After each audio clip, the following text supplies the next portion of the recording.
너희는 여호와를 만날 만한 때에 찾으라. 가까이 계실 때에 그를 부르라. 하나님은 영이시니 예배하는 자가 영과 진리로 예배할지니라. 오늘 또 거룩한 주일을 허락하여 주셔서 주님 앞에 나와서 경배하며 예배드릴 수 있게 해주시는 것 감사하고, 특별히 또 한 주간 동안 살면서 온전히 주님 앞에 껴있지 못하고 입으로는 주여 주여 부르지만 사실은 내가 주인 되고 내 자아가 주인 되고 또 세상을 주인 삼아서 살았던 그런 육신적인 시간들을 회개함으로 이 시간 주님의 보혈로 우리의 마음을 깨끗이 씻어주셔서 주님께서 기뻐 받으시는 그런 심령, 주님께서 기뻐 받으시는 예배가 되게 하여 주옵소서. 다 함께 기도함으로 주님 앞에 나아가겠습니다. 하나님 아버지 감사합니다. 주님께서 주님의 시간을 주재해 주시고 우리 각 사람 심령과 충만히 하셔 각 사람 만나주시며 주님 말씀해 주시고 또 성령을 주님의 빛을 보안히 비추어 주시옵소서. 모두 살아실 주님을 만나고 주님의 말씀으로 우리의 심령이 치유되고 회복되어지며 주님 앞에 서게 되는 그런 시간 되도록 주님께서 주시옵소서.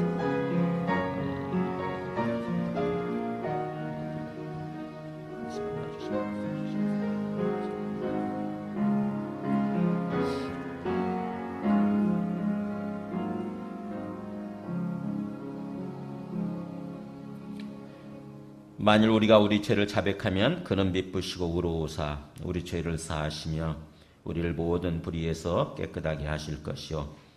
살아계신 그 거룩하신 주님, 오늘 또 이 시간 저희를 불러주셔서 주님 앞에 나와서 경배하며 예배드릴 수 있게 하시니 감사합니다. 주님께서 성령으로 충만히 임하셔서 또 나타나 주시고 역사해 주시는 우리의 각 사람 심령마다 역사해 주시는 그런 예배가 되게 하여 주시옵소서. 오늘 말씀을 통해서 또 성령의 충만한 임재를 통해서 우리의 심령들이 치유되고 회복되어지며 주님 앞에 서게 될 수 있도록 주님 역사하여 주시옵소서. 예수님의 이름으로 기도드립니다. 아멘. 아멘. 주를 찬양하나이다.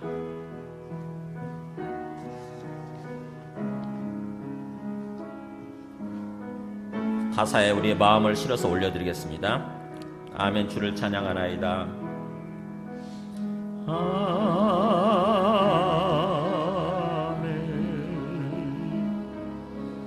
주를 찬양하나이다. 아멘. 아멘.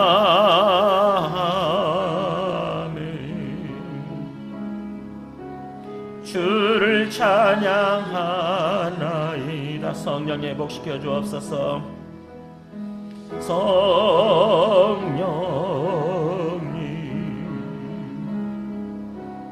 회복시켜 주옵소서.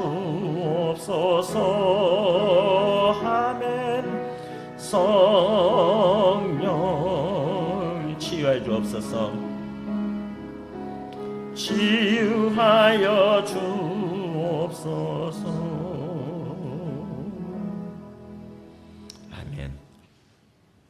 오늘 말씀 요한일서 1장 1절에서 4절입니다. 요한일서 1장 1절에서 4절.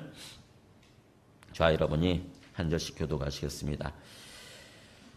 태초부터 있는 생명의 말씀에 관하여는 우리가 들은 바요 눈으로 본 바요 자세히 보고 우리의 손으로 만진 바라.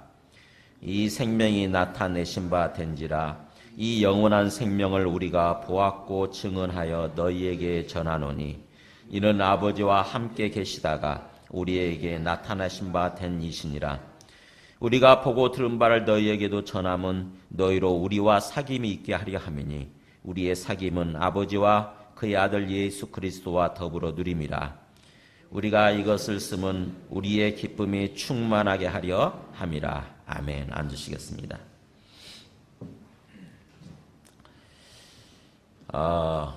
오늘부터 요한일서 말씀을 이렇게 쭉 전체적으로 한번 이렇게 강의를 하려고 합니다. 요한일서가 사실은 우리가 요한일서가 굉장히 많이 인용하는 말씀 있잖아요, 그죠? 요한일서가 중요하기 때문에 우리가 부분적으로는 굉장히 많이 인용하지 않습니까, 그죠? 뭐 육신의 정욕, 안목의 정욕, 이상의 자랑 이렇게 세상에 있는 것들을 사랑하지 말라 이런 말도 하고 또 우리에게 대언자가 있다고 그러면서 예수 그리스도가 대언하고 계신다라고 하는 2장 1절도 이렇게 인용하기도 하고 가장 많이 인용하는 말씀이 뒤에 사랑이죠. 사랑. 그죠? 하나님의 사랑이 여기 있으니 그러면서 하나님은 사랑이시라 이렇게 표현하죠. 하나님은 사랑이십니다. 우리 특히 사랑교회 같은 경우는 아예 하나님은 사랑이시라고 하는 그거를 그 글귀를 앞에다 쭉 박아놨어요. 그러다 보니까는 또 뭐 그 다음에 이제 어떤 교회들마다 그것을 다 박아놓더라고요. 하나님은 사랑이십니다. 이렇게 하나님은 사랑이시라고 하는 그 글귀들 막 이렇게 다 해놓더라고. 목사님들이 어떤 생각을 가지시고 그 글자를 이렇게 새겨놓고 또 그 읽는 분들은 어떤 생각을 가지시고 그거를 보시는지 모르겠어요. 우리들도 있죠? 우리도 이렇게 하나님은 사랑이시라 해놓고 그보다 조금 더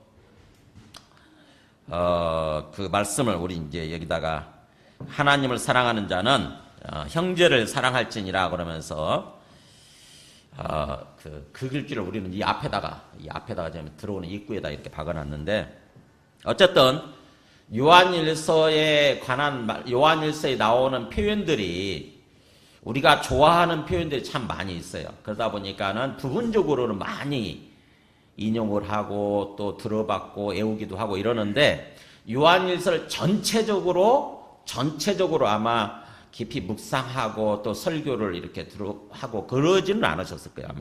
근데 요한일서가 굉장히 중요한 이유가 뭐냐면은 우리 신앙생활의 전체적인 어떤 그 모습이라고 그럴까요? 온전한 모습을 그 말씀해 준다고 하는 것입니다.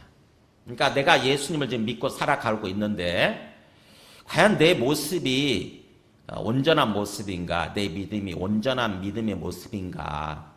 아니면 그 온전한 모습에 비추어서 나는 지금 어디까지 와 있는가? 내 수준은 어느 정도인가? 이게 뭔가 판단이 돼야 되는 거 아닙니까? 그죠? 판단이 그래야 우리가 뭔가 좀 더 어떤 그 노력을 하고 막 그러는 거 아닙니까? 그죠? 근데, 그 전체적인 어떤 그림이 없으면, 전체적인 신앙생활에 관한 전체적인 그림이 없으면 우리가 판단을 못 하는 거죠.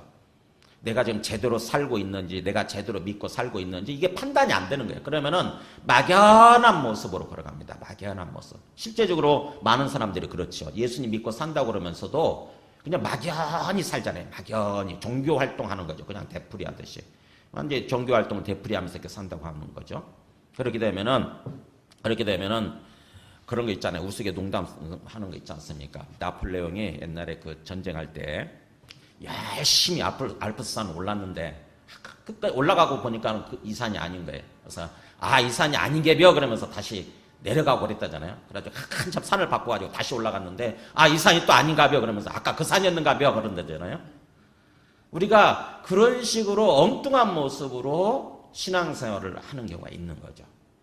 그래서 이 요한일서를 통해서 한번 깊이 전체적인 우리 신앙생활에 관한 전체적인 모습을 한번 그려보시기 바랍니다. 그러면서 나에게 부족한 것은 어딘지, 지금 현재 내가 어디까지 와 있는지. 이게 요한일서는 누가 썼습니까? 사도 요한이요. 사도 요한. 사도 요한이 쓴 성경이 뭐죠? 요한복음. 그 다음에 요한 1, 2, 3서. 그 다음에 제일 끝에 요한계시록. 근데요, 이 요한이 쓴 성경은요, 사도 바울이나 다른 사도들이 쓴 성경하고 조금 독특해요. 틀려요. 좀 틀려요. 좀 어렵기도 하고, 용어 자체가 틀립니다. 많이 쓰는 용어 자체가. 그러다 보니까, 사람들이 가장 중요한 성경임에도 불구하고, 많이 묵상을 안 하고 잘 모른다고 하는 거죠. 여러분 그렇잖아요. 요한복음도 잘 모르지요. 요한 1, 2, 3서도 잘 전체적으로 모르지요. 한 번도 제대로 설교를 아마 들어보시거나 그런 적이 없을 거예요. 그 다음에 요한계시록도 또 잘 모르죠. 그잖아요. 근데 하나같이 중요한 성경이에요. 일단 요한복음은 뭐냐면은 예수님이 오셨는데 그 예수님이 누구신가에 대해서 얘기를 하고 있는 게 요한복음이에요. 예수님이 누구시냐 하는 거죠. 예수님이 누구시냐. 그 다음에 요한 1, 2, 3서는 뭐냐. 그렇다고 한다면 예수님을 믿고 살아가는 이 땅에서의 삶의 모습이 어떠해야 되느냐.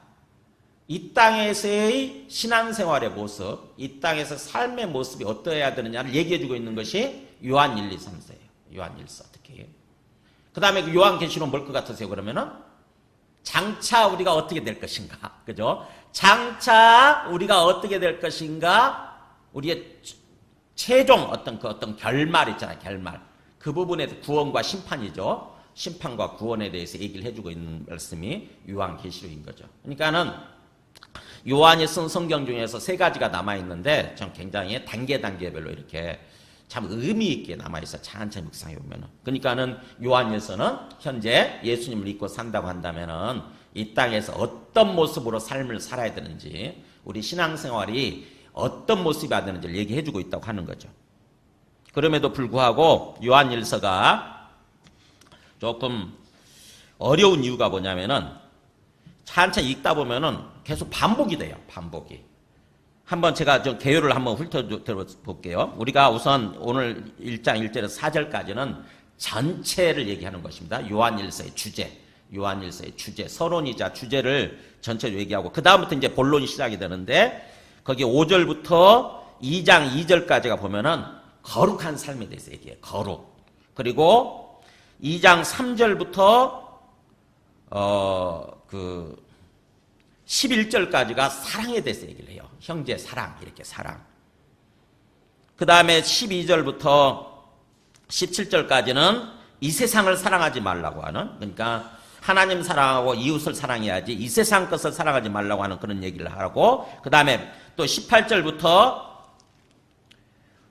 그 마지막 29절까지는 미혹하는 자들에 대해서 조심해라. 우리의 마음을 유혹하고 우리 마음을 잘못된 것으로 이끌어가는 적그리스도, 그냥 거짓 선지자들 있죠. 거짓말하는 사람들, 거짓 목자나 거짓 선지자나 거짓 교사나 이런 사람들에 대해서 조심하라고 하는 걸로 이렇게 끝나요. 여기까지가. 그러니까는 여기까지가 한번 전체적으로 끝납니다. 거기 2장까지가 그러니까 한 번에 어떻게 보면은 사도 요한이 한 번은 한 설교라고 생각하면 돼요. 한 번 한 설교다. 그 다음에 3장 1절부터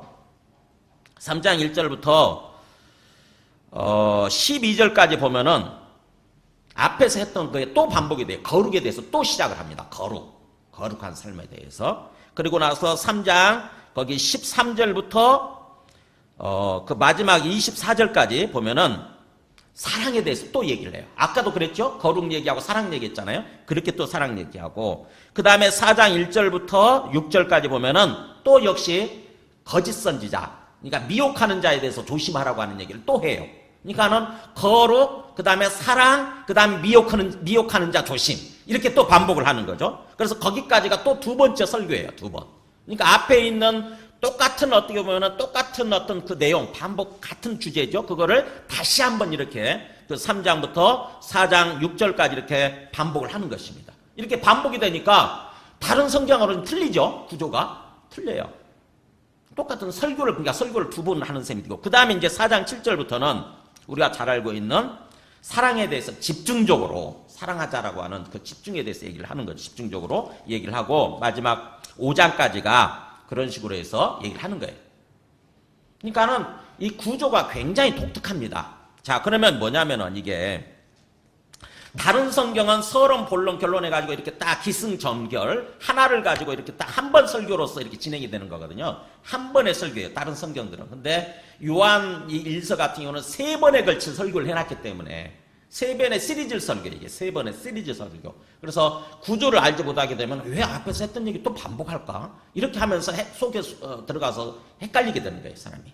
그러니까 요한일서를 잘 안 보게 되는 거죠. 그냥 좋아하는 구절만 인용을 하고 전체를 내가 잘 읽지 않게 되는 것입니다. 근데 이 구조만 알고 나면 세 편의 설교구나. 이 구조만 알고 나면은 재밌습니다. 그다음부터는 이 세 편의 설교를 반복해서 우리가 읽고 듣는 동안 내 신앙생활의 전체적인 모습이 어떤 것인가를 알게 되는 거예요. 내가 내 온전한 신앙생활의 모습. 뭐 같으세요? 이제 답이 나오죠? 거룩, 그 다음에 사랑, 그 다음에 미혹하는 자들에 대한 조심. 이 땅에서 살아가는 동안 우리가 세 가지 신경 쓸 거 그거죠. 세 가지.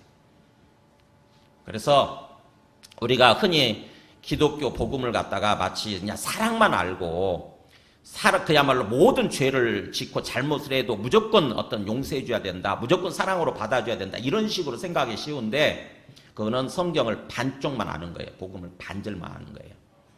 뭐예요? 거룩이 빠지면 안 됩니다. 그러니까 사랑을 해도 거룩한 사랑이어야 되는 거죠. 거룩한 사랑. 그래야 사실은 그 사랑이 온전한 사랑이 되는 거거든요.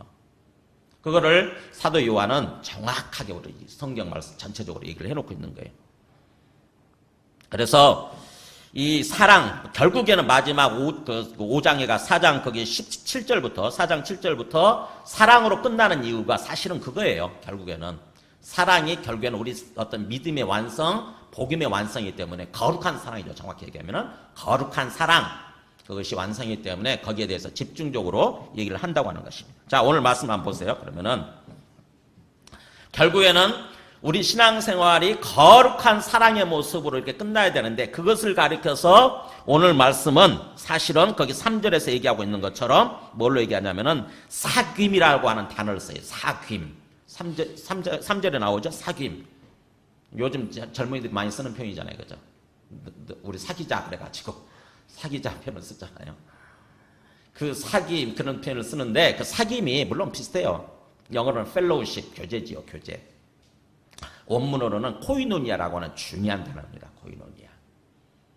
이게 뭐냐면은 다른 표현으로 얘기하면은 거기 1절부터 2절까지 나와 있는 태초부터 있는 생명의 말씀이란 말이 나오고 2절에 이 생명이 나타내신 바 된지라 이 영원한 생명이란 말 나오죠. 이 영원한 생명. 바로 영생이에요. 영생. 영원한 생명 줄이면 영생이죠. 그러니까 사귐이라는 말은 다른 말로 표현하게 되면 영생의 삶이에요. 영생의 삶. 영생의 삶. 여러분 우리가 이 영생이라고 하는 거에 대해서 많이 들어봤죠. 그죠? 많이 들어봤는데 문제는 우리가 알고 있는 표현들이 많이 잘못 알고 있다고 하는 것입니다. 성경에 있는 표현들을 잘못 알고 있는 경우가 되게 많아요. 우리가. 되게 잘못 알고 있는. 그러면은 이제 우리가 잘못 생각하게 되니까 그러면은 우리의 신앙생활이 잘못되는 거죠. 성경에 있는 용어들을 정확히 알아야 되는데 성경적으로 정확히 알아야 되는 거죠. 근데 우리가 미루어 짐작해버리는 거예요. 영생이라고 하는 단어만 해도 어떻게 생각을 하냐면은 영원한 생명이라는 뜻이니까 죽으면 주어지는 걸로 이렇게 생각하는 거죠. 죽으면 그때부터 우리에게 주어지는 영원한 생명 이런 식으로만 생각을 하는 거예요. 그러면 그때부터 우리가 우리가 알고 있는 복음이 왜곡되어 버린다고 하는 것입니다. 언뜻 생각하면 그럴 것 같죠, 그죠? 언뜻 생각하면 그럴 것 같지 않습니까? 근데 성경에서는 영생을 그렇게 얘기하지 않는다고 하는 거죠. 자, 오늘 말씀 우선 보세요.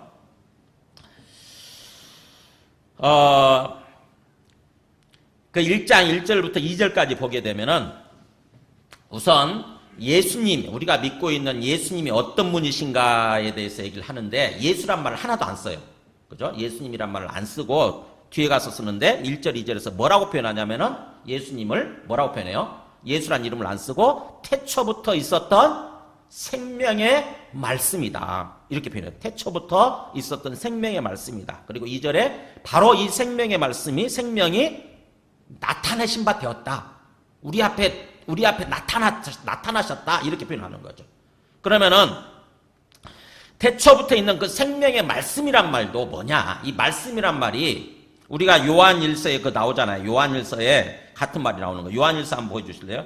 요한복음 1장. 요한복음 1장에 보면은 태초에 말씀이 계시니라 이 말씀이 하나님과 함께 계셨으니 이 말씀은 곧 하나님이시니라 그러면서 그가 태초에 하나님과 함께 계셨고 만물이 그로 말미암아 지은 바 되었고 그 다음에 그 안에 생명이 있었으니 그 다음에 그 말씀이 육신이 되어 우리 가운데 거하심에 우리가 그의 영광을 보니 아버지의 독생자의 영광이요. 이렇게 나오죠. 여기 내용하고 똑같죠. 그죠? 요한복음 시작하는 부분이나 요한일서 시작하는 부분이나 거의 똑같잖아요. 그러니까 태초에 말씀이 있었다. 우리는 뭐라고 했어요? 태초에 있는 생명의 말씀에 관해 이렇게 나오잖아요. 그러니까 처음부터 세상이 창조되기 전부터 태초는 그거잖아요. 태초에 하나님이 세상을 창조하시니라 할 때 그거거든요. 그러니까는 처음부터 시간의 처음이죠. 시간의 처음부터 계셨던 어떤 말씀이라고 한 분이 있었다고 하는 거죠. 근데 이 말씀도 우리가 오해를 하는 게 우리가 지금 하고 있는 이 말, 이걸로 생각하는 거예요. 생각해 보세요. 이 말이라고 하는 것은 비인격체잖아요. 그죠? 말이라고 하는 것은 생명체가 아니에요. 그 말이 육신이 되어서, 즉 인간이 되어서 인간의 모습으로 나타났다. 이거 황당무계한 소리가 어디가 있어요? 그런 소리가. 이게 아니, 우리가 그러니까 오해를 하는 거예요. 이게 말씀이란 말은, 그래서 제가 이 로고스란 말 써놨잖아요. 여기서 말하는 이 요한복음이나 요한일서에서 말하는 이 말씀이란 말은 로고스란 단어인데, 로고스. 말이 아니에요. 말이 아니고, 태초의 창조의 하나의 어떤 그 원리가 되시는 어떤 분, 그런 뜻이에요, 이게. 창조의 원리가 되시는 분. 창조의 근본이 되시는 분. 창조의 근본이 되시는 분. 인격체예요, 인격체. 창조의 근본이 되시는 분. 즉, 다시 말하면, 하나님이에요, 하나님. 창조의 인격체. 모든 것을 지으신 창조의 인격체, 창조의 근본. 그분이 그러니까 하나님이신 거죠. 그분이 하나님과 함께 계셨다고 하는 것입니다. 그분이 이 로고스가 하나님과 함께 계셨으니 이 로고스는 곧 하나님이시라는 거죠. 하나님. 그러니까 우리가 흔히 하나님을 생각할 때 유일신 이렇게 얘기하다 보니까 하나님 속에 있는 그 하나님의 존재의 모습, 존재의 양태 내지는 존재의 형태라고 그러는데 그것도 딱 하나만 존재하는 걸로 우리가 생각을 하는 거예요. 인간들이. 유일신 이렇게 하다 보니까 하나님은 하나 이렇게 하는 거죠. 하나님은 하나. 그래서 속에 계시는 한 분 이렇게 생각하는 거예요. 그러다 보니까 유대인들도 그렇게 알고 있다 보니까 예수라고 하는 존재가 나타나가지고 내가 하나님의 아들 이렇게 표현하다 보니까는 이게 황당한 소리로 들린 거예요. 그래가지고 그 신성 모독 이렇게 한 것입니다. 하나님을 모독한 거다. 하나님은 한 분뿐이신데 어떻게 하나님의 아들이 존재할 수 있느냐? 어떻게 당신이 하나님의 아들일 수 있느냐? 당신은 신성 모독, 하나님을 모독한 거다. 그래서 신성 모독죄로 예수님을 사형 판결 내린 거예요. 사형시킨 거예요. 신성 모독죄로. 예수님은 신성 모독죄로 죽은 것입니다. 근데 사실은 이미 창세기에 보면은 하나님이 그렇게 하나로 단수로 존재하는 게 아니라 하나님이 계시고 그 다음에 하나님의 신은 수면 위에 운행하시니라 라고 하는 하나님의 신이 나오잖아요.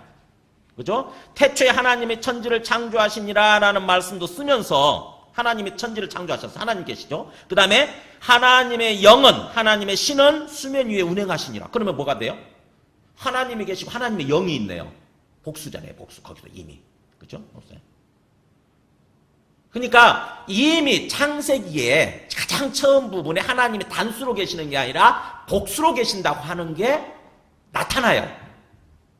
그러면서 성경에서 말하는 이 엘로힘이라고 하는 게 사실은 하나님이라는 이 단어가 글자가 사실은 복수죠. 복수.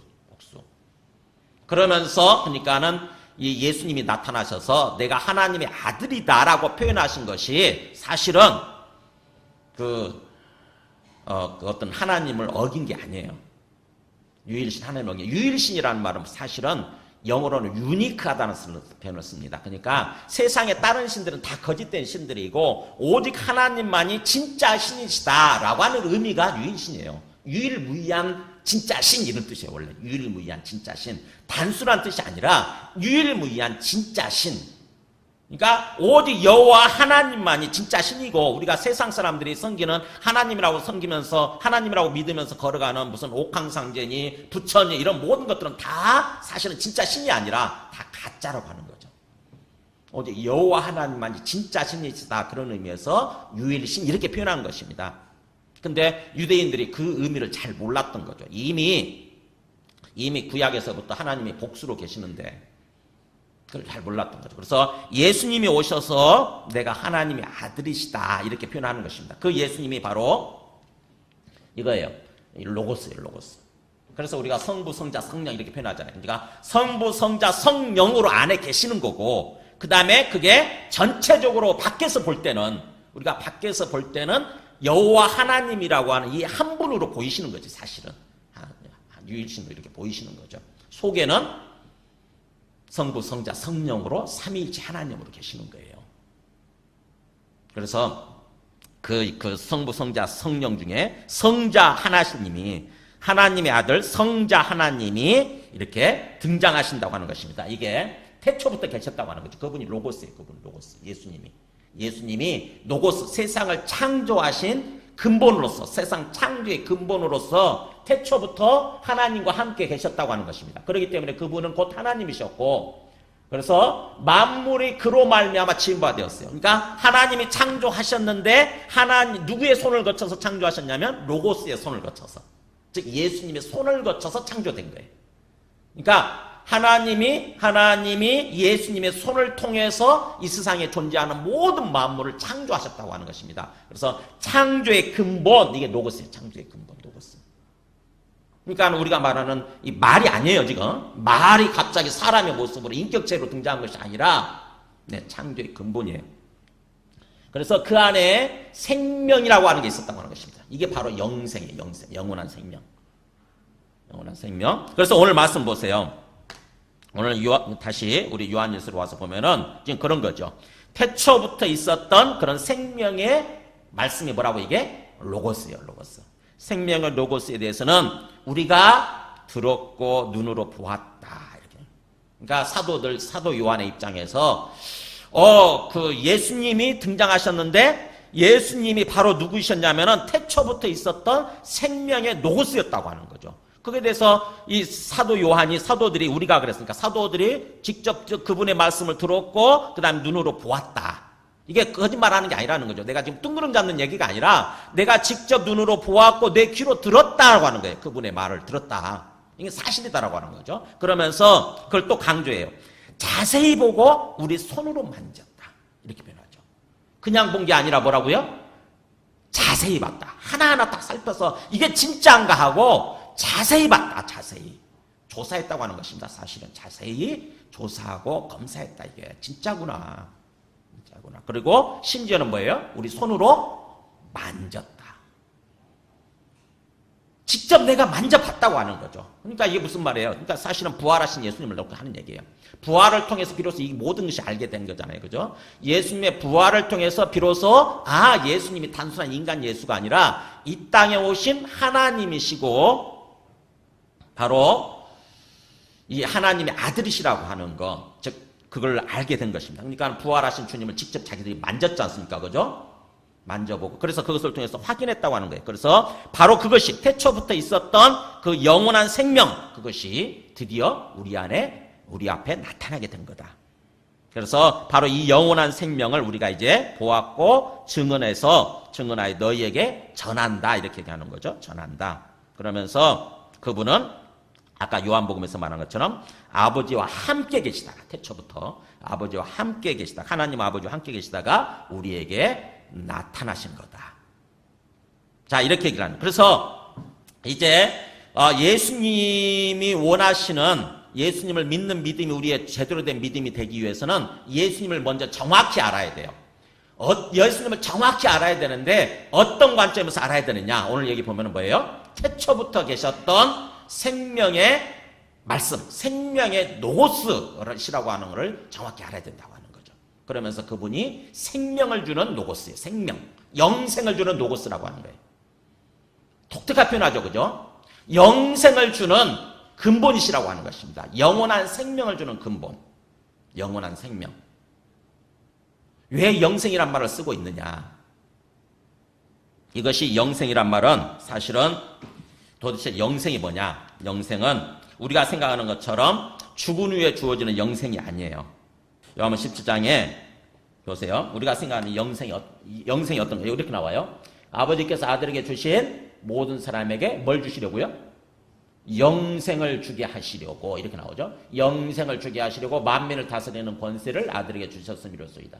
예수님이 마지막 이렇게 하늘로 죽고 승천하시기 전에 기도하는 마지막 기도예요. 그러면서 아들을 통해서 영생을 주시려고 하신다라고 하는 얘기를 하시면서 영생, 이렇게 같이 읽습니다. 시작. 영생은 곧 유일하신 참 하나님과 그가 보내신 자 예수 그리스도를 아는 것이나이다. 여기 아는 것에다가 빨간 걸로 좀 해주세요. 빨간 거. 영생이란 말과 여기 영생이란 말과 아는 것. 자, 보세요. 영생이라고 하는 게 뭐라고 표현합니까? 우리가 언뜻 생각하기로는 죽은 후에 비로소 시작되는 어떤 시간적으로 그냥 끝이 없는 생명, 이렇게만 생각하기 쉬운데 여기서는 뭐라고 그래요? 유일하신 참 하나님과 그가 보내신 예수라고 하는 그리스도, 하나님의 아들 그리스도를 아는 것이다. 아는 거, 이렇게 표현해요. 아는 거. 영생은 아는 것이다, 이렇게 표현이 되죠. 영생은 주어고 뒤에가 수로니까 영생은 아는 것이다, 이렇게 표현해요. 안다는 말은 인격적으로 아는 걸 가르쳐요. 인격적으로 교제하면서 알아가는 거. 여러분 그러잖아요. 우리가 한참 이렇게 서로 말다툼하면 네가 나 알아? 그러잖아요. 네가 나 알아?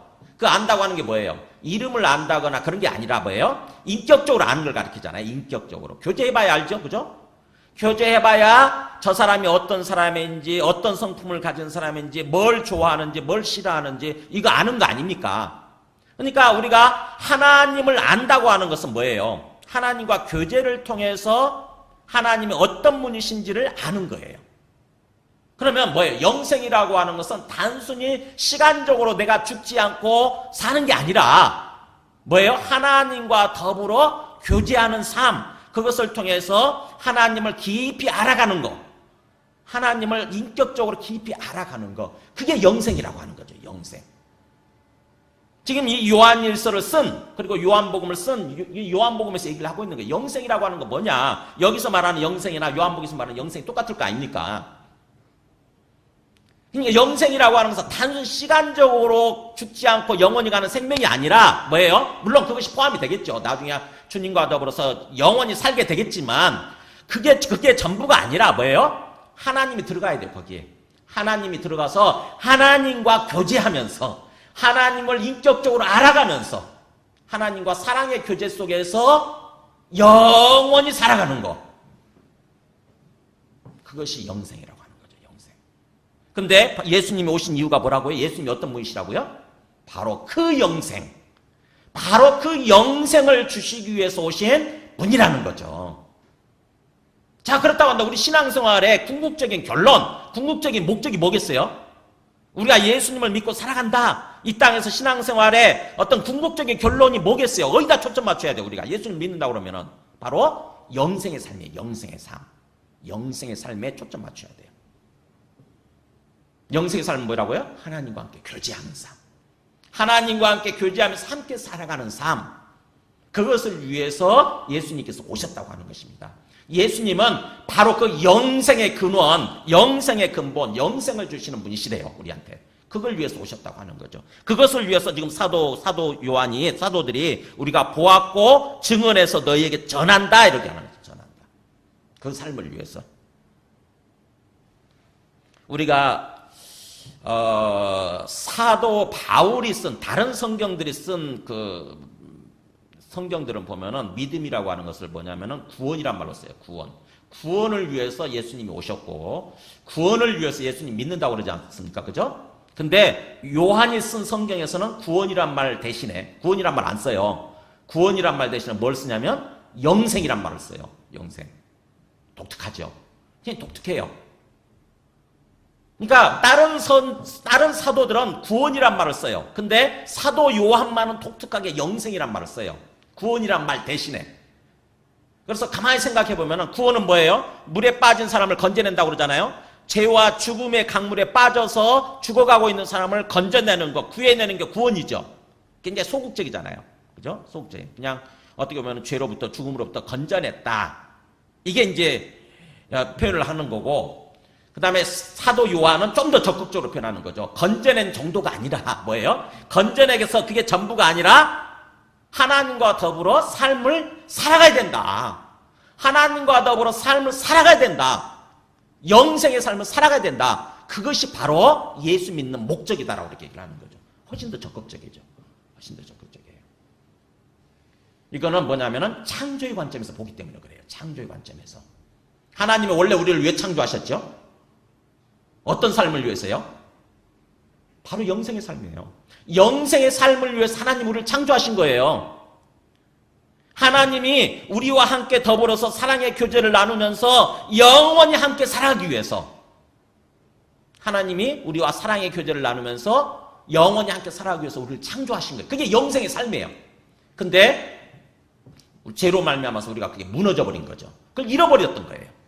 근데 예수님이 오셔서 바로 그 삶을 다시 회복시키기 위해서 우리에게 오셨다고 하는 것입니다. 그러니까 창조의 관점에서 보는 거예요. 창조와 회복의 관점에서 보는 거예요. 창조 회복의 관점에서. 그러니까 사도 요한의 그 말씀의 메시지가 굉장히 깊지요. 굉장히 깊어요. 이 영적 세계를 완전히 얘기하는 그거죠. 그러니까 우리가 이 땅의 육신적인 관점에서만 바라보게 되면 요한복음 참 어렵고요. 요한일서도 어렵고 요한계시록도 어렵습니다. 이 보이는 세상이 전부인 것처럼 보이는 세상만 보고 살아가는 사람들은 사도 요한이 쓴 성경들을 읽으면 뜬구름 잡는 것 같고 오리무중에 빠져요. 오리무중. 이게 도대체 무슨 소리인가? 이래 무슨 소리인가? 근데 영적인 관점, 창조와 회복의 관점에서 보게 되면은 그때부터 하나하나가 다 이해가 되고 정말 은혜로운 말씀이 되는 것입니다. 정말 은혜로운 말씀이 되는 거예요. 바로 그렇게 그러니까 다른 성경에서 구원이라고 하는 개념을 이 사도 요한은 영생이란 말로 이렇게 바꿔서 쓰고 있다 이렇게 생각하시면 될 것 같아요. 그렇지만 조금 더 적극적인 표현이다. 그게 좀 더 적극적인 의미를 얘기하는 거다. 이렇게 생각하시면 될 것 같습니다. 그런 가운데 자 그렇게 영생의 삶을 살아가기 위해서 영원한 생명을 주시는 영생을 주시는 그분이 로고스가 이 땅에 오셨다고 하는 건데 자 그렇게 영생의 삶이라고 하는 것은 바로 어떤 것이고 또 영생의 삶을 살아가기 위해서는 우리가 어떤 삶을 살아야 되는지 그게 바로 3절 4절이에요. 3절 4절. 뭐라 보세요. 우리가 들은 바를 너희에게 또 전함은 이렇게 하죠. 우리가 보고 들은 거 이렇게 내가 전한 이유 영원한 생명 영생을 주시는 로고스를 전하는 이유 목적은 뭐냐? 목적은 바로 뭐예요? 우리와 사귐이 있게 하려 합니다. 사귐. 그 사귐은 코이노니아라고 하는 거죠. 사랑의 교제 이게 사랑의 교제.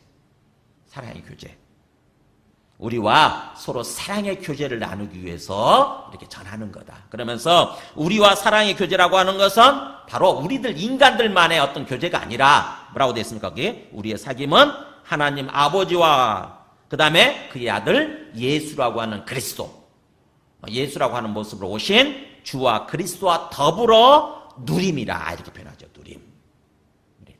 그러니까 바로 영생의 삶이라고 하는 것은 어떤 것이고 영생의 삶을 누리기 위해서는 어떻게 해야 된다고요? 사귀어야 돼요. 사귐이 있어야 돼요.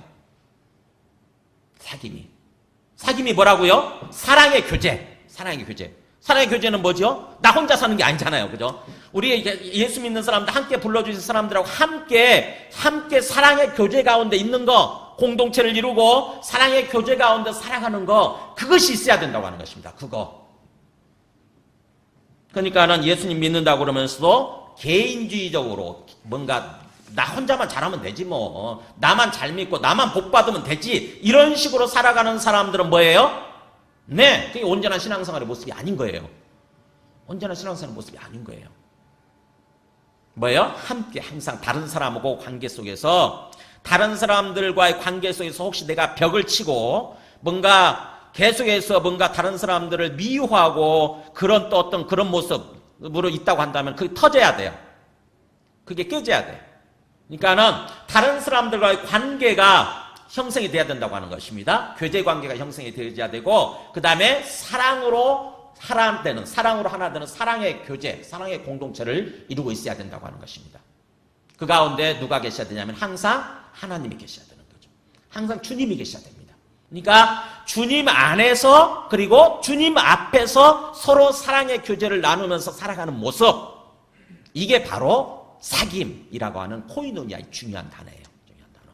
이것이 바로 영생의 삶이고 하나님의 생명을 누리는 영생을 누리는 그런 삶이라고 하는 것입니다.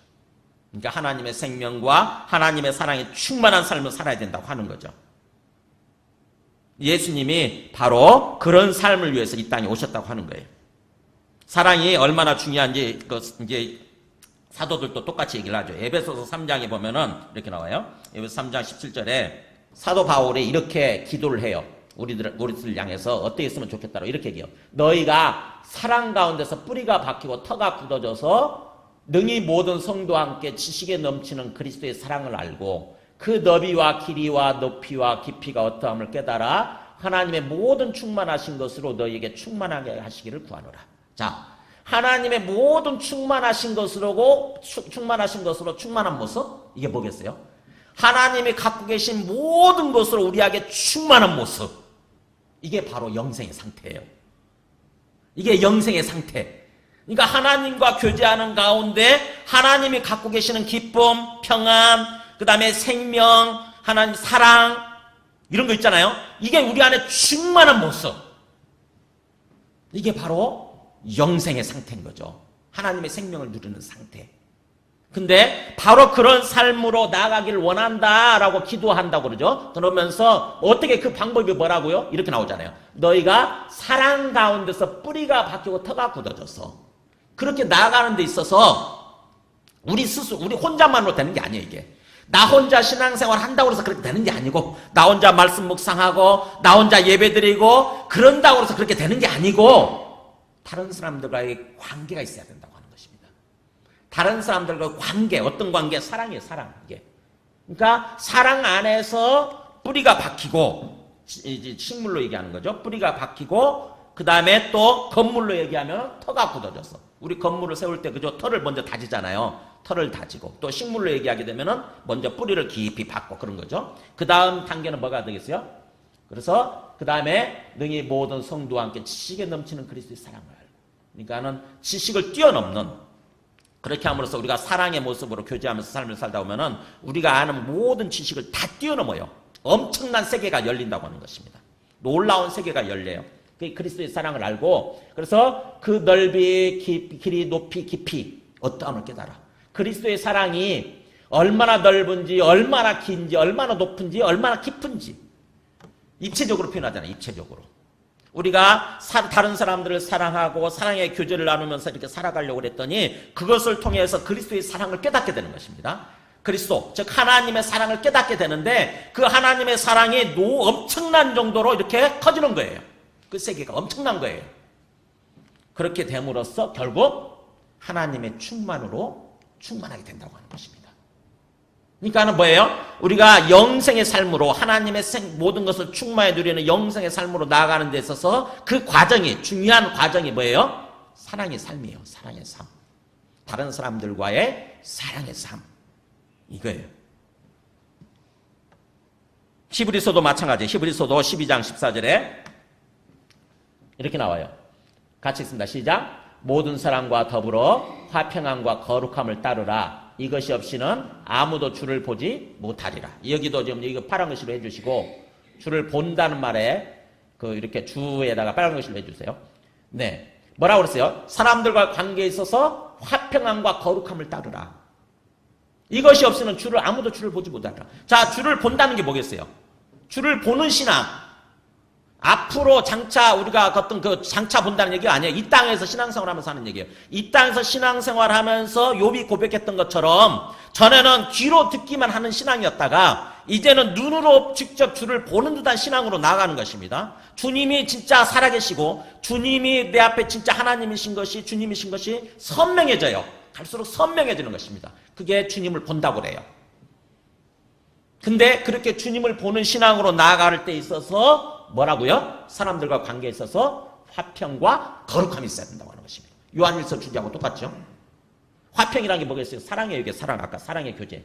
사랑의 교제. 서로 싸우지 않는 거. 샬롬이지 않습니까? 샬롬, 화평이 샬롬, 평화. 영어로 peace. 그러니까는 사랑의 교제예요. 사랑의 교제, 사랑이 있고, 그 다음에 거룩함이 있는 거.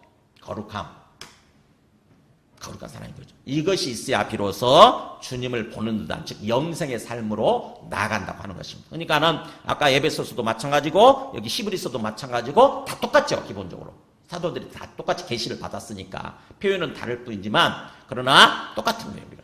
자, 그런데 이렇게 갈수록 분명히 이제 목표가 있지 않습니까? 그죠? 우리에게 목표가 생겼어요. 우리가 예수님을 믿는다고 하는 것은 예수님 안에서 진짜 영생의 삶을 누리는 거구나. 즉 하나님과 더불어서 교제하는 거고, 또 하나님 앞에서 다른 사람들과 사랑의 교제를 하면서 살아가는 그런 삶의 모습이구나. 이걸 깨닫게 되죠.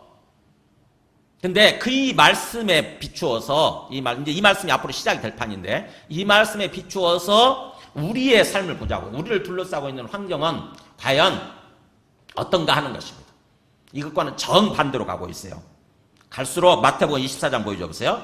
갈수록 정반대로 가고 있습니다. 예수님이 이렇게 얘기하셨어요. 마지막 때가 되면 세상이 어떻게 바뀌냐면 그때 많은 사람이 실족하게 되어 서로 잡아주고 서로 미워하겠으며 그 다음에 불법이 성함으로 많은 사람의 사랑이 식어지리라.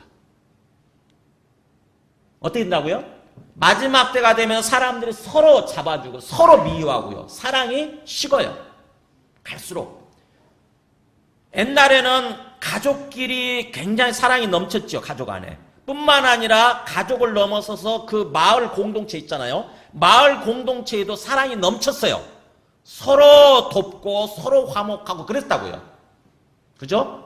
마을 자체가 하나의 집이에요. 가정이에요. 가정 보면은 서로 어떤 경조사가 있을 때는 팔 걷고 나서서 도와요. 서로. 시골은 그렇거든요. 근데 갈수록 세상은 그 반대 방향으로 가고 있어요. 심지어 우리 이제 요즘 아파트 문화 같은 경우는 서로 이웃끼리 잘 모르잖아요. 그죠?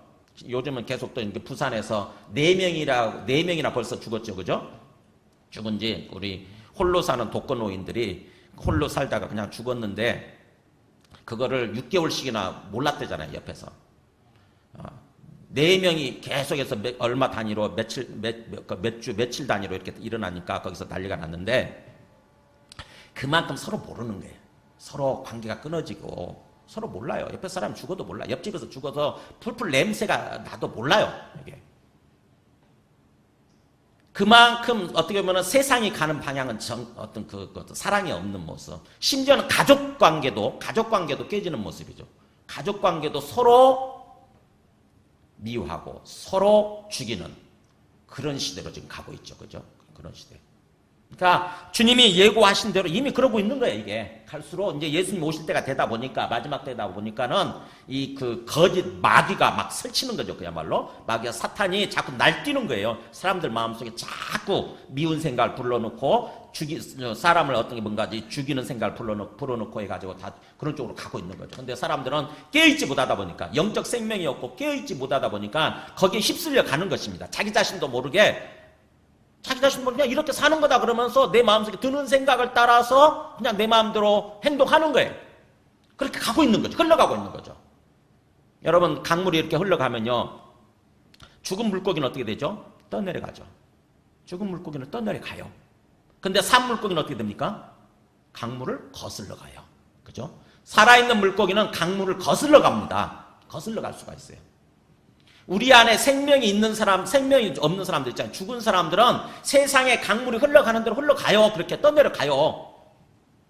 그러나 우리 안에 생명이 있는 사람들은, 하나님의 생명이 살아있는 사람들은 세상의 그 흐름을 따라서 세상의 흐름에 거슬러서 가려고 그러죠. 그대로 흘러가는 게 아니라 세상에 이렇게 사랑이 없구나. 근데 뭐예요? 우리는 말씀을 통해서 깨달으니까 내가 사랑을 회복해야 되는구나. 내가 사랑의 교제를 해야 되는 거구나. 이렇게 하려고 하게 된다고 하는 거죠. 뿐만 아니에요. 디모데후서도 마찬가지예요. 세상에 말세가 되면은 이렇게 나오죠. 말세에 고통하는 때, 마귀가 날뛰는 때라고 그랬죠. 고통이 마귀가 날뛰는 때가 올 텐데 그때가 바로 뭐냐면은 사람들이 자기를 사랑하고요, 돈을 사랑하고요. 여기 보면 쭉 나열을 해놨는데 감사할 줄 모르고 거룩하지 않고 쾌락 사랑하기를 하나님 사랑하는 것보다 더하고 결국에는 경건의 모양은 있지만 경건의 능력은 부인하는 그런 모습. 이게 말세가 되는 모습이에요. 그러니까는 계속해서 자기 개별주의가 돼가는 거죠. 자기 사랑하고 자기밖에 몰라. 신앙생활 한다고 그러면서도 깨어있지 못한 사람들은, 말씀을 제대로 모르는 사람들은 뭐예요?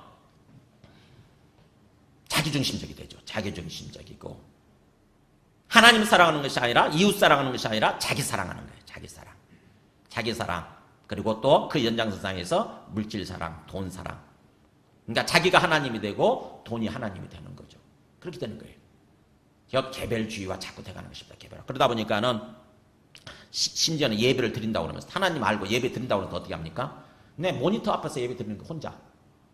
모니터 앞에서 혼자 예배 드리는 것입니다. 사람들과의 관계를 생각을 모르는 거예요. 그걸 모르는 거야. 모니터 앞에서 내가 예배 드렸으면은, 예배 그 시간만 채웠으면, 설교 한번 들었으면 내가 예배 드렸다. 그래서 내가 이제 믿음 생활 잘하고 있다, 신앙생활 잘하고 있다, 이렇게 생각을 하는 거죠. 현대인들이 많이 그렇잖아요, 지금 현재. 현대인들이 많이 그렇습니다. 자기 편의대로 살아가다 보니까 멀리까지 교회 나가는 이게 비가 오는데 무슨 교회 가냐 그러면서 TV 앞에서 예배 드리면 되지. 이런 식으로 생각을 하는 거죠. 그게 지금 뭐예요? 이 세상의 풍조예요. 이 세상의 흐름. 멸망을 향해서 가고 있는 이 세상의 흐름이라고 하는 것입니다. 생명이 죽어 있는 사람들은 그러려니 하고 이게 그런 거다. 이 세상의 새로운 흐름이다. 그러면서 그렇게 흘러가는 거죠. 거기 떠내려가는 것입니다. 믿음의 본질은 뭐냐? 믿음의 본질은 항상 살아계신 하나님 앞에 있고 그 다음에 그 살아계신 하나님 앞에서 서로 사랑의 사귐, 사랑의 교제 가운데 있는 거예요. 사랑의 교제 가운데. 거기에 히브리서 3장 12절 보여줘 보세요. 항상 믿음의 본질 이거 잊지 마세요. 형제들아 너희는 삼가 혹 너희 중에 누가 믿지 아니하는 악한 마음을 품고 살아계신 하나님에게서 떨어질까 조심할 것이요. 조심하라. 살아계신 하나님으로부터 내가 교제관계가 끊어질까 조심하라. 이게 믿음의 본질이 항상. 그러니까는 내가 한번 믿기로 했다. 그래서 교회도 나와봤다고 그래서 믿는 게 아니에요. 히브리서 성경에서 말씀하는 믿음이라고 하는 것은 뭐예요? 항상 살아계신 하나님과 교제 가운데 있는 거. 항상 살아계신 하나님과 사귐 가운데 있는 거. 그래서 살아계신 하나님과 사귀면서 동시에 뭐예요? 옆에 있는 사람들과의 관계에 있어서도 사귐 가운데 있는 거. 사랑의 교제 가운데서 있는 거. 이거예요, 이거. 이것이 진정한 신앙생활, 진정한 믿음의 본질이에요, 여러분. 내가 내 마음대로 인정한다고 해서 되는 게 아니잖아요, 그죠? 하나님이 인정하셔야 되는 거고 하나님이 받아주셔야 되는 거지. 내가 아무리 이거 괜찮은 거야, 이게 맞아 그렇다고 해서 내가 막 핏대 올리면서 주장했다고 해서 나중에 하나님이 아니야 라고 하면 끝이에요. 그냥 그잖아요. 하나님이 아니야, 나 너 모르겠다 그러면 끝이다고요. 하나님이 예수님이 그렇게 경고하셨잖아요. 나더러 주여 주여 하는 자마다 다 천국에 들어갈 것이 아니요 하나님의 뜻대로 행하는 자라야 들어간다 이렇게 말씀하셨잖아요. 그러니까는 내 생각이 중요한 게 아니에요. 내 주장이 중요한 게 아니야. 하나님의 말씀이 중요해요. 하나님의 말씀을 통해서 정확히 내가 알고 제대로 신앙생활을 하는 것, 제대로 믿고 살아가는 것, 그것만이 중요합니다. 그것만이. 여러분 관계의 삼각형을 한번 보여주세요. 관계의 삼각형. 항상 뭐예요? 우리 신앙이라고 하는 것은 내가 여기 있고 그 다음에 앞에 이 상황이나 여기 문제란 말 대신에 여기 사람으로 좀 써주세요. 상대방 사람으로 써주세요. 내가 있고 어떤 그 상황이 있고 그 다음에 사람이 있어요. 앞에 있는 사람. 우리가 믿음이 없는 사람들은 곧바로 이것만 보이죠. 그죠? 앞에 있는 다이렉트로 앞에 있는 상황만 보이고 사람만 보이다 보니까 내 속에 있는 감정과 내 기분을 따라서 반응하면서 살아가기 쉬운 거죠. 그래서 저 사람이 싫으면 정말 미워할 수밖에 없고 미워하게 되는 거죠. 그러면은 주님께서 말씀하시는 사랑의 사귐이 없잖아요. 그죠? 사랑의 교제가 없잖아요. 그 끊어져 버린 상태 아닙니까? 그렇게 되면 어떻게 되죠? 우리는 주님을 믿는다고 나는 철석같이 내가 생각하고 있을지 모르지만 내가 그런 상태에 있다. 내가 누군가를 향해서 계속 미워하면서 같이 뭔가 이렇게 같이 신앙생활을 하면서도 계속해서 내 마음속에 벽을 쌓고 내가 저 사람 사이에 벽을 쌓고 내가 저 사람 미워하면서 지금 있다. 미워하면서 살고 있다. 그러면은 뭐예요? 그게 신앙생활이 아니죠. 믿음이 아닌 거죠. 영생의 삶이 안 되는 거죠. 그죠? 하나님과 하나님의 갖고 계신 어떤 생명과 사랑을 충만히 누리는 그런 삶이 되지 않는 거죠. 겉으로는 교회를 왔다 갔다 할지 모르지만 그냥 종교 활동일 뿐이지. 하나님의 살아계심이 내 안에 분명히 확연해지고 하나님의 생명과 하나님의 은혜와 긍휼이 내 안에 충만한 모습이 되지 않는 거예요. 내 힘으로 살아가게 됩니다. 그렇게 되면은. 하나님이 주시는 은혜와 긍휼이 없으면요. 내 힘으로 자가동력으로 살아가게 돼 있어요. 자가발전하게 돼 있어요. 내 힘으로, 내 능력으로 낑낑대면서. 근데 그게 또 안 되니까 결국에는 뭐예요? 막 화내면서 막 절망하면서 좌절하면서 또 다른 사람들에 대해서 막 미워하면서 이제 악순환에 빠지기 시작하는 거죠. 악순환에. 왜요? 그게 신앙생활이 아니에요. 그게. 우리가 주님을 향해서 주님 주님 부르는 것은 뭐냐면 그분이 나의 주님이란 거 아닙니까? 나의 삶의 주인, 나의 생명의 주인이란 뜻이잖아요. 그러면 그분이 이끌어 가시는 삶을 살아야 되는 거죠.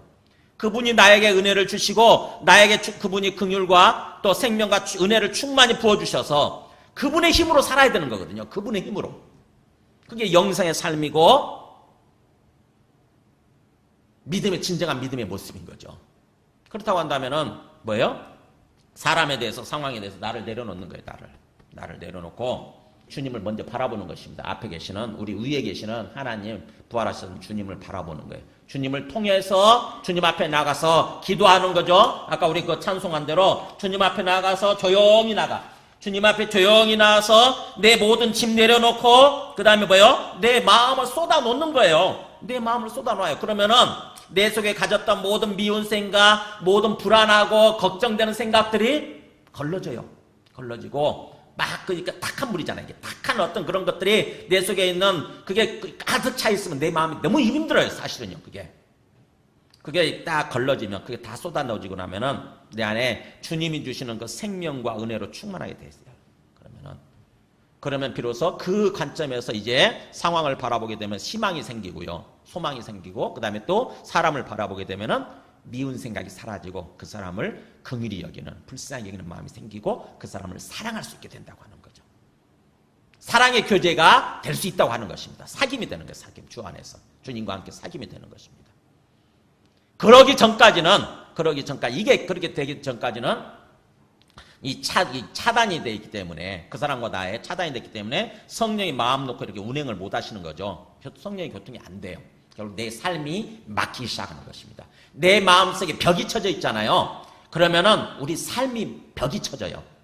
우리 삶이 형통하지가 않아요. 성령께서 마음껏 내 마음속에서 운행하시고 역사하셔야 되고 성령께서 마음껏 저 사람들과의 관계에 있어서 마음껏 역사하셔야 되거든요. 자유롭게 운행하셔야 되거든요. 그러자면은 나를 내려놓는 것입니다. 주님 앞에 나가서 주님 바라봄으로 주님 앞에 나가서 내 마음을 쏟아놓고 기도함으로써 그런 것들이 다 없어지고 사람들과의 관계에 있어서 사랑의 교제, 주님 앞에서 또 주님과의 관계에 있어서 사랑의 교제를 하는 거예요. 그래야 비로소 주님께서 원하시는 진정한 믿음 생활의 모습, 진정한 영생의 삶이 되는 것입니다. 그래서 항상 제가 말씀을 드리죠. 히브리서 12장 2절 마지막 말씀, 믿음의 주요 또 온전하게 하시는 예수를 바라보자. 그는 하나님 보좌 우편에 앉으셨느니라. 이렇게 앉아 계시느니라 이런 뜻이에요. 하나님 보좌 우편에 앉아 계시느니라. 완료 시제거든요. 그래서 예수를 항상 바라봐요. 그분은 주님이시죠. 우리의 주님. 주 예수를 바라보자. 그래서 그분을 주 예수를 바라보게 될 때 그분이 우리를 온전하게 우리 심령부터 온전하게 또 우리 삶을 온전하게 이렇게 이끌어가 주시는 분이시니까 주님 바라보자는 것입니다. 자, 우리가 적극적으로 누군가에 대해서 적극적으로 사랑하기 내 어렵다 그런다고 하면 우선 내 속에 있는 미움부터 제거하시기 바랍니다. 내가 누군가를 향해서 마음을 풀지 못하고 미워하는 사람이 있다고 한다면은 그것부터 제거할 수 있도록 주님 앞에서 한번 기도를 해보세요. 그 사람을 놓고 내 마음을 내려놓을 수 있도록 내가 주인 되려고 하는 마음 있잖아요. 내가 주인 되어서 그 사람을 미워하고 판단하고 정죄하고자 하는 그런 마음들을 내려놓고 그 사람을 품고 사랑할 수 있도록 사랑의 교제가 될 수 있도록 주님 도와주세요. 그러면서 주님 앞에 나아가서 그것부터 한번 기도해 보시기 바랍니다. 그게 내가 사는 길이에요. 그 사람이 이뻐서가 아니야. 사실은 그 사람이 이뻐서가 아니라 우선 내가 사는 거예요. 그게 주님 앞에서 내가 사는 길. 내 속에 내가 누군가를 품고 미워하고 있으면요 내가 죽어요. 내 스스로 내 삶이 망한다고 하는 것입니다. 내 삶이 멸망의 길로 들었어요. 그러니까 내가 살기 위해서라도 우선 내 속에 있는 것부터 제거를 해야 돼요. 이렇게 찬송하고 기도하겠습니다. 407장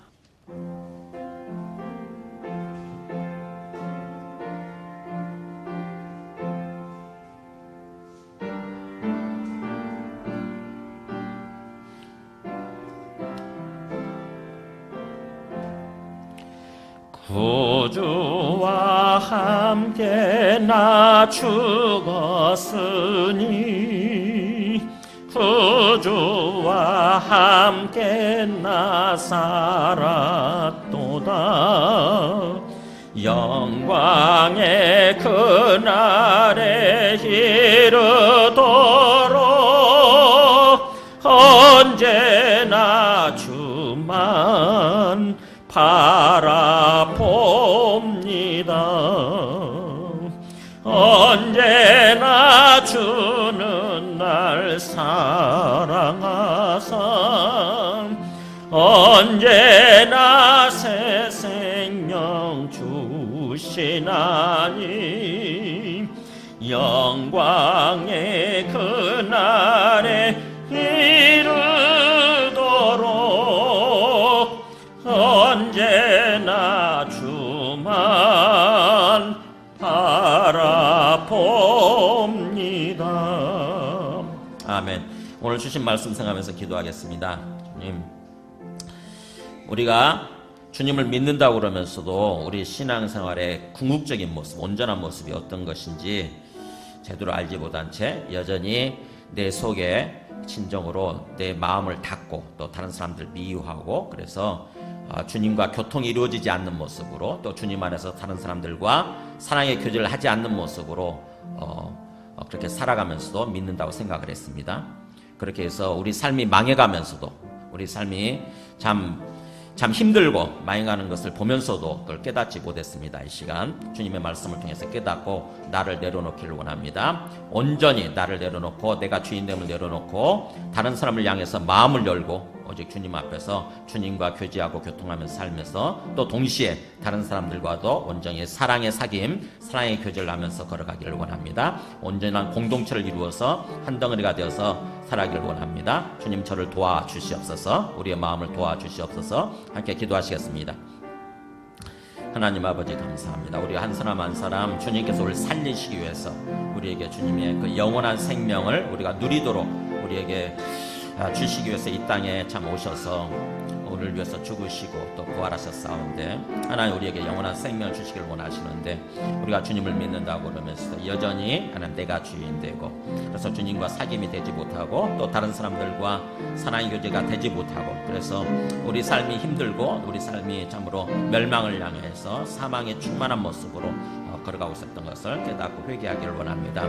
이 시간 오직 나를 내려놓고 나의 주인됨을 온전히 내려놓고 오직 주님을 바라보고 주님과의 교제관계가 회복이 되어지고 또 동시에 다른 사람들을 하나님 아버지 교제관계가 회복이 되어져서 그들을 사랑하는 그런 모습으로 살아갈 수 있도록 그래서 주님의 생명과 주님의 사랑의 충만한 모습으로 하나님이 갖고 계신 모든 충만한 모습으로 우리 모두가 살아가게 될 수 있도록 주님 역사하여 주시옵소서.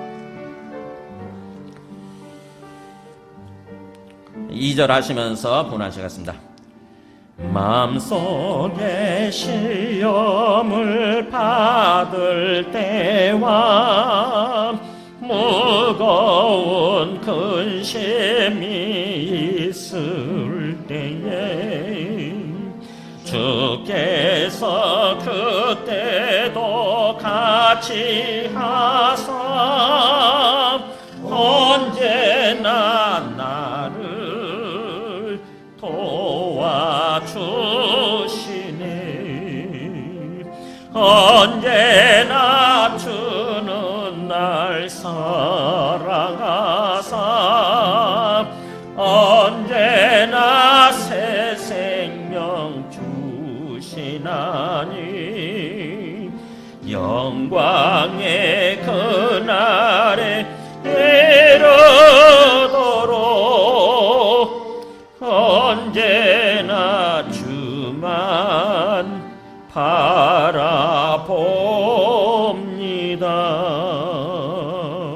지금 이 땅에 오셔서 우리 죄를 위해서 죽으시고 부활하셔서 하늘에 오르시고 또 우리에게 영생의 삶을 주시는 예수 그리스도의 은혜와 하나님 아버지의 크신 사랑과 성령님의 내주 감화 감동 충만하시는 종이 오늘 말씀을 통해서 예수님이 이 땅에 우리에게 영생의 삶을 주시기 위해서 영생을 주시기 위해서 오신 생명의 근본이신 것을 깨닫고 온전히 주님을 믿고 주님과 교통하는 가운데 살며 또 주님 안에서 다른 사람들과 그 사랑의 교제를 나누면 삶으로 온전히 주님의 생명으로 충만하고 주님의 가지신 모든 것으로 충만한 삶을 살아가기로 다짐하는 모든 심령과 그리고 그 가정과 그 하시는 일들 위해 지금부터 영원토록 함께 하시기를 간절히 축원하옵나이다. 아멘.